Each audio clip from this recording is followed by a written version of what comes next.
ఆంధ్రప్రదేశ్ రాజకీయాలు శరవేగంగా మారుతున్నాయి. పార్టీలు రోజుకొకసారి అభ్యర్థుల జాబితాను విడుదల చేస్తున్నాయి.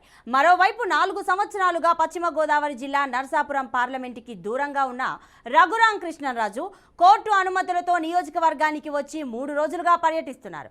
త్వరలో వైఎస్ షర్మిల తన అన్న జగన్ ని ఢీకొట్టబోతోందని, దీంతో వైసీపీ శిబిరంలో భయం మొదలైందని రఘురామ అన్నారు. టీడీపీ, జనసేన, బీజేపీ కలయికతో 155 సీట్లు ఖాయమంటున్న ఎంపీ రఘురామకృష్ణరాజుతో మా Amaravati bureau chief Yedukondalu face to face. ఈ రోజు తాజా పరిస్థితి చూస్తే అటు గిడుగు రుద్రరాజు తన పదవికి రాజీనామా చేస్తూ రాబోయే రోజుల్లో ఇటు ఏపీ పీసీసీ అధ్యక్షురాలిగా శర్మిల రాబోతుంది. అసలు ఇక్కడ ఉండేటువంటి ప్రస్తుత పరిస్థితులు ఏంటనే దాని మీద 4 సంవత్సరాల తర్వాత సొంత నియోజకవర్గానికి వచ్చినటువంటి రఘురామకృష్ణరాజు గారు ఇప్పుడు ఏంటి అనేది ఆయనతో అడిగి తెలుసుకుందాం. సార్ చెప్పండి సార్, ఇప్పుడు మీరు వచ్చారు నియోజకవర్గం, ఎట్లా ఉంది, అంత ఎట్లా ఆదరణ ఎలా ఉంది? ఆదరణ అద్భుతంగా ఉంది. ఊహించిన దానికన్నా కూడా, అంటే మనం ఏదైనా ఊహించుకుంటే పాజిటివ్గానే ఊహించుకుంటాం, బట్ ఆ ఊహించిన దానికన్నా కూడా ఇంకా చాలా ఎక్కువ అద్భుతంగా ఉంది. అంటే ఊహాతీతంగా ఆదరణ ఉంది. చాలా సంతోషంగా ఉంది. షర్మిల ఆంధ్రప్రదేశ్ పీసీసీ అధ్యక్షులుగా రాబోతుంది. ఆ పరిణామాలు ఎలా ఉండబోతుంది అంటారు ఆంధ్రప్రదేశ్ రాజకీయాల్లో? పరాజయం పాలు కాబోతున్న జగన్మోహన్ రెడ్డి గారు ఘోర పరాజయం పాలు అవుతారు. షర్మిల రాకతో జగన్మోహన్ రెడ్డి గారి ఓట్ బ్యాంకే మరి షర్మిల గుంజుకోబోతోంది. పాలకపక్షానికి వ్యతిరేకంగా ఉన్న ఓటు ఒక్కోటి కూడా చేలదు. జగన్మోహన్ రెడ్డి సొంత ఓట్ బ్యాంక్ ఏదైతే ఉందో ఆ ఓట్ బ్యాంకులో మేజర్ డెంట్ పడబోతోంది. So it will be like an accident.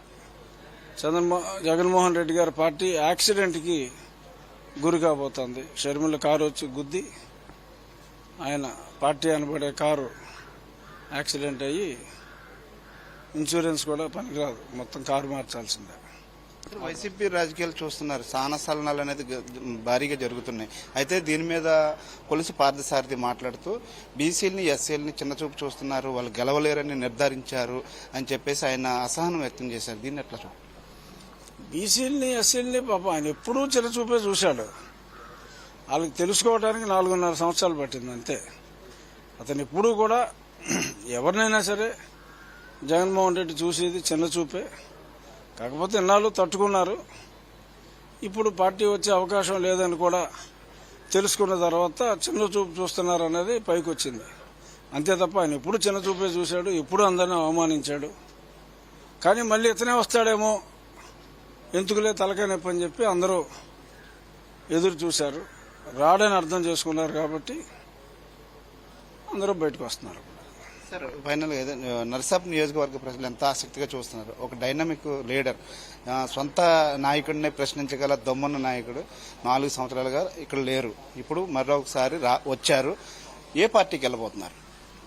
అంటే నేను చాలాసార్లు చెప్పేది దీనికి, ఏ పార్టీకి వెళ్ళాలి అంటే నాకు తెలుగుదేశంతో, జనసేనతో, భారతీయ జనతా పార్టీతో చాలా సన్నిహిత సంబంధాలు ఉన్నాయి. ఆ 3 పార్టీలు కలవాలని నేను కోరుకుంటున్నాను కాబట్టి ఆ కలయిక జరుగుతుంది. 2 కలిసినాయి, 3వది కలుస్తుంది. ఆ తర్వాత ఈ నర్సాపూర్ ఏ పార్టీ కోరుకుంటే, నాకు ఏ పార్టీ అయినా ఒకటే, కానీ అక్కడ ఒక గుర్తే ఉండాలి కాబట్టి ఆ గుర్తు ఏంటన్నదే ఫిబ్రవరి 2వ వారంలో చెప్తా. కేశినేని నాని పార్టీ నుంచి వీడుతూ చంద్రబాబు నాయుడు మీద చేసిన వ్యాఖ్యలు రాష్ట్ర వ్యాప్తంగా కూడా దుమారాలు చెప్పాయి. దీన్ని మీరే విధంగా చూస్తారు? అలా మాట్లాడటం కరెక్ట్ కాదు. నేను కూడా గతంలో వైఎస్ఆర్ కాంగ్రెస్లో జాయిన్ అయినప్పుడు పల్లెత్తు మాట నేను చంద్రబాబు నాయుడు గారిని కానీ, లోకేష్ గారిని కానీ నా ఎలక్షన్ క్యాంపెయిన్లో మీరు చూశారు. ఆఖరికి నా మీద శివరామరాజు గారు మిత్రుడే పోటీ చేశారు. నేను శివరామరాజు గారిని కానీ, శివరామరాజు గారు నన్ను కానీ మేము ఎప్పుడు ఒక మాట కూడా వ్యక్తిగతంగా దూషించుకోవాలా. అతనికి ఇప్పుడు దాకా చాలా మంచి వ్యక్తిత్వం ఉన్న వ్యక్తిగా గౌరవం ఉంది. దానివల్ల చంద్రబాబు నాయుడు గారికి వచ్చిన నష్టం ఈషన్ మాత్రం లేదు. వ్యక్తిగా నాకు చిన్ననాటి స్నేహితుడు నాని గారిని నేనేమి కామెంట్ చేయను. పవన్ కళ్యాణ్, చంద్రబాబు కలయిక, అలాగే మీ 3వ పార్టీ కలవబోతుంది. ఎట్లా ఉండిపోతుంది అంటారు రాబోయే ఎన్నికలు? ఇప్పుడు ఏముంటుంది, పొద్దున్న మీ ఇంటి ముందు చీపురు పెట్టి తుడిస్తే క్లీన్గా ఉంటుంది కదా, అలా క్లీన్ అయిపోతుంది ఇప్పుడున్న పార్టీ. వీళ్ళు 3 కలిస్తే 135 మినిమమ్. రేపు షర్మిల నా ప్రస్తుత పార్టీకి పెట్టే డెంట్ని బట్టి అది 155 దాకా కూడా వెళ్ళొచ్చు. But 135 in a worst case పక్కా. ఇది మొత్తం మీద రాబోయే రోజుల్లో టీడీపీ 155 సీట్లతోటి గెలవబోతుందంటూ కూడా రఘురామకృష్ణరాజు గారు అయితే ధీమా వ్యక్తం చేస్తున్నటువంటి పరిస్థితి. కెమెరా పర్సన్ రాజుతో ఏడుకొండలు, బీఆర్కే న్యూస్, భీమవరం, పశ్చిమ గోదావరి జిల్లా నుండి.